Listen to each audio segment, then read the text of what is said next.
رأيي ممكن يثير الجدل شوية. أنا مختلفة تمامًا مع جملة يستفزونك ليخرجوا أسوأ ما فيك، يا حرام! ليه؟ وأنت ما فيش أي power على نفسك خالص؟ أي حد معدّي في الشارع كده يستفزك تُستفز على طول؟ لأ يا مدير، ما تقعدش تشتكي إن الفريق بيقاومني وبيعاندني فهو مستفز، أصل مديري ما بيفهمش حاجة ومصمم يمشّي وجهة نظره، فطبعًا أنا مستفز جدًا. أنت اللي مسؤول عن رَد الفعل اللي بيخرج منّك ده، مش الناس هي اللي مسؤولة عنّه.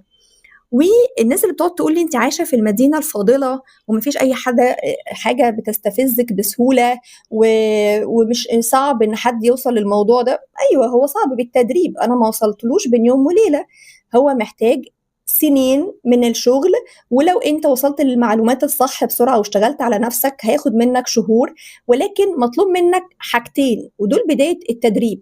أول حاجة إنك تتحمّل المسؤولية وبطّل الشماعة بتاعة هم اللي بيستفزوني. تاني حاجة اللي أنت تعرف هم ليه trigger كده بالنسبة لك، اقف عند كل موقف بيستفزك واعرف هو بالنسبة لك إيه وأنت بتفسّره إزاي، وده بيقول إيه عنك فبيخلّيك اللي أنت تغضب وتتنرفز أوي كده. وقتها أنت بتعالج الموضوع من جذره و بعدها بتقدر لمّا يقابلك أي موقف كان بيستفزك بتبدأ تفسّره بطريقة مختلفة، فبالتالي رَد فعلك اللي بيخرج منّك بيبقى ثابت، وده اللي بيفسّر ليه ممكن حد يُستفز جدًا من الكدب مثلًا، وحد تاني لأ، ما بيُستفزش، ليه؟ لإن ده تفسيره للكدب مختلف وحاجة بتخبط في قيمته، أو إن هو بيستصغرني، بيضحك عليَّ، فبيبدأ يُستفز ويخرج منّه رَد فعل مش راضي عنّه.